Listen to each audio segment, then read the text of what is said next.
Ryan Malik believed he was meeting Lena for the first time that night, unaware that Victor Hale had already spent weeks studying his habits, building a fake identity, and preparing a place no one would hear him scream.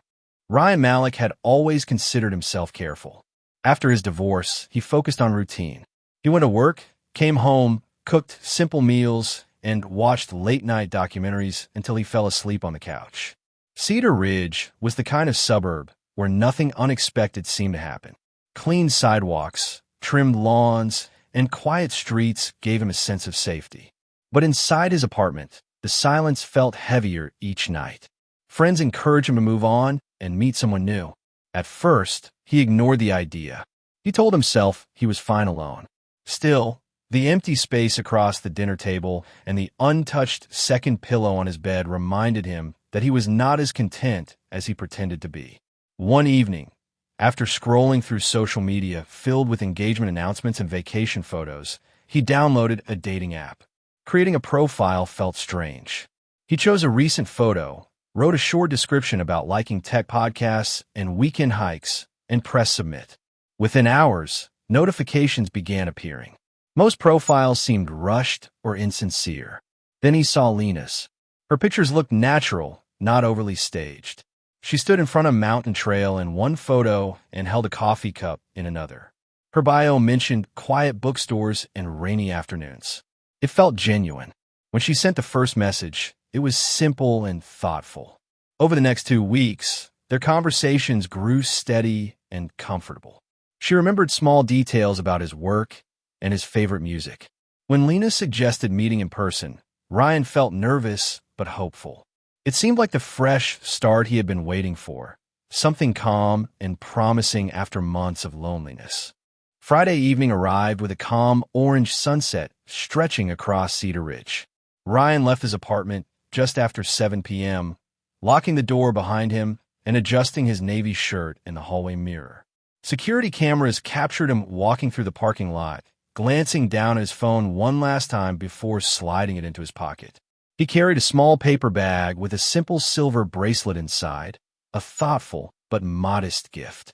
He looked relaxed, almost relieved, as he got into his car and drove away. The restaurant Lena had chosen was located just outside town, near a half-empty shopping plaza that had struggled since a newer mall opened nearby. It was not a busy area at night, but it was not completely deserted either. To Ryan, it seemed like a quiet and comfortable place for a first meeting. At 8:12 p.m., his phone sent its final signal near the plaza. After that, it went dark. The next morning, his sister Maya noticed something felt wrong. Ryan always sent her a short message after dates, even if it was just a quick update. This time, there was nothing. She tried calling him. The call went straight to voicemail.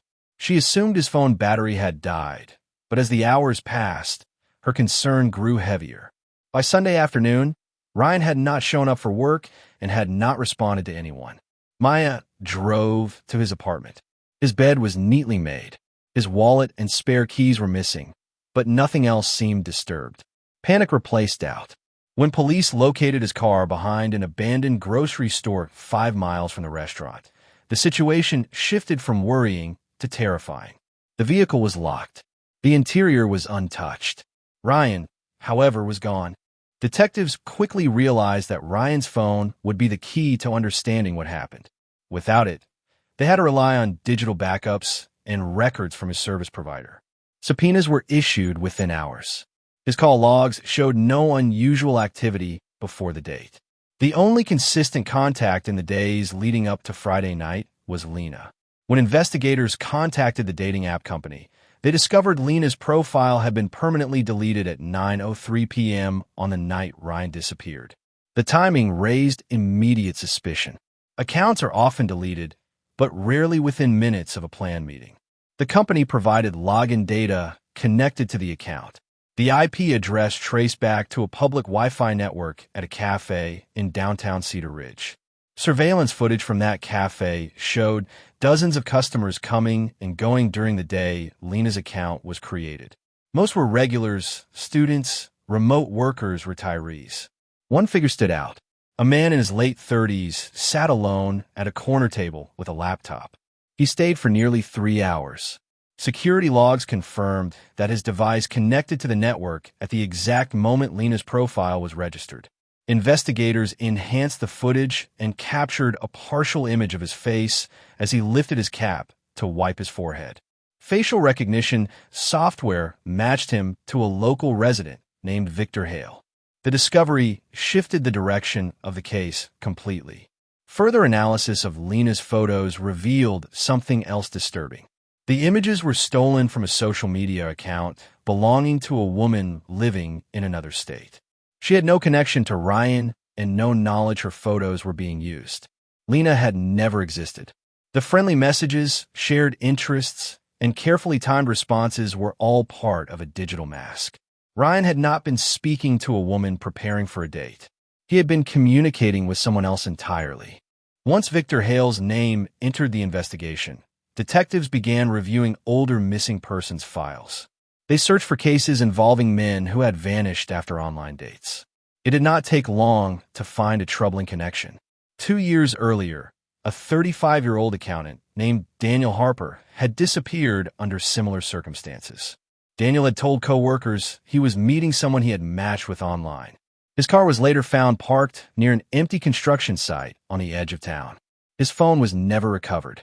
At the time, police suspected he had left voluntarily or fallen victim to a random robbery. The case slowly faded from headlines. Now, detectives compared Daniel's phone records with Ryan's. They discovered that Daniel's dating profile had also connected to the same public cafe Wi-Fi network weeks before he vanished. The account used to contact Daniel had been deleted shortly after their scheduled meeting. The similarities were too precise to ignore. Investigators built a timeline of Victor's movements using delivery logs from his former employer. On the nights both men disappeared, Victor had reported sudden route changes due to vehicle issues. GPS data from the delivery truck showed gaps in tracking during those hours. Neighbors described Victor as quiet and disciplined. He kept his yard clean and rarely spoke to anyone. No one reported loud noises or suspicious visitors. His life appeared orderly on the surface, but financial records revealed something unusual. Victor had recently rented a storage unit under a secondary email address.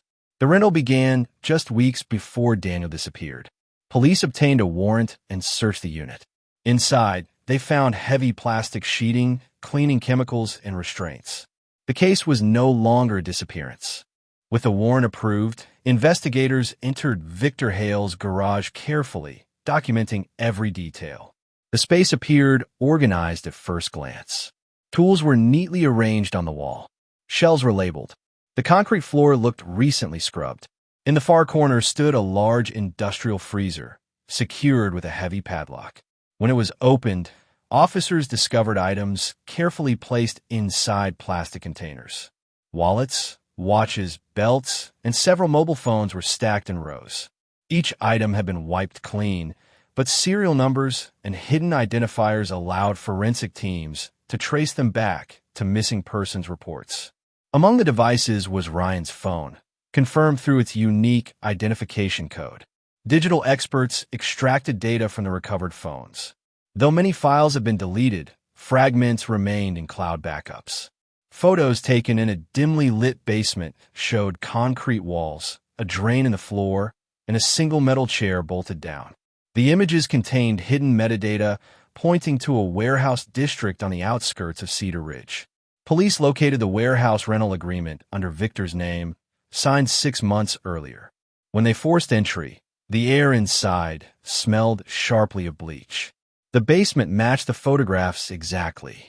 Luminol testing revealed faint traces of blood across the floor and along the lower walls, despite repeated attempts to clean the area. Laboratory analysis confirmed the blood belonged to Ryan. Additional samples matched Daniel Harper. Investigators also uncovered financial records stored on a hidden hard drive.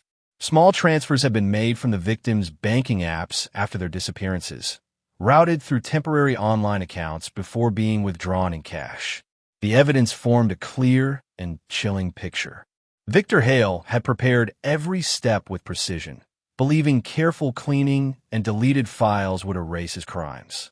As investigators continued examining Victor Hale's digital history, they uncovered a long pattern of online activity that revealed more than simple fraud. His computer contained years of saved articles about disappearances, interrogation tactics, and forensic procedures. He had studied how criminals were caught and where they often made mistakes. Search history showed detailed research on cleaning blood from concrete, disabling GPS tracking, and creating anonymous online profiles. Hidden folders on his hard drive stored multiple fake identities, each complete with stolen photos, background stories, and personality traits. Lena was only one of several personas he had created. Each identity targeted a specific type of victim: single men in their 30s who lived alone and maintained stable incomes. He selected individuals who seemed unlikely to be immediately noticed if they vanished for a day or two.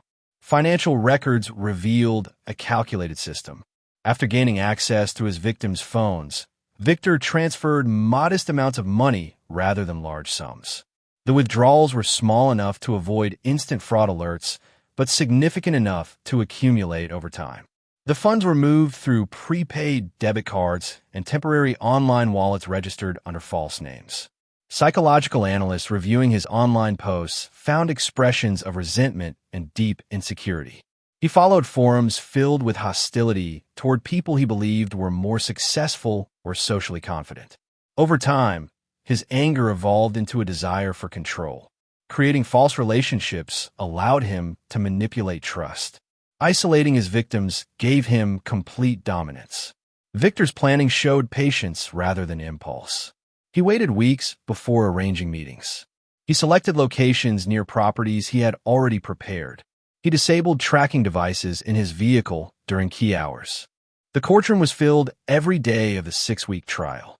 Reporters lined the back rows, and sketches of Victor Hale appeared on evening news broadcasts across the state.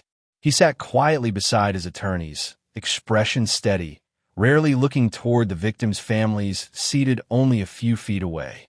Prosecutors built their case step by step. They began with the digital evidence, explaining how the fake dating profiles were created using the cafe's public Wi-Fi.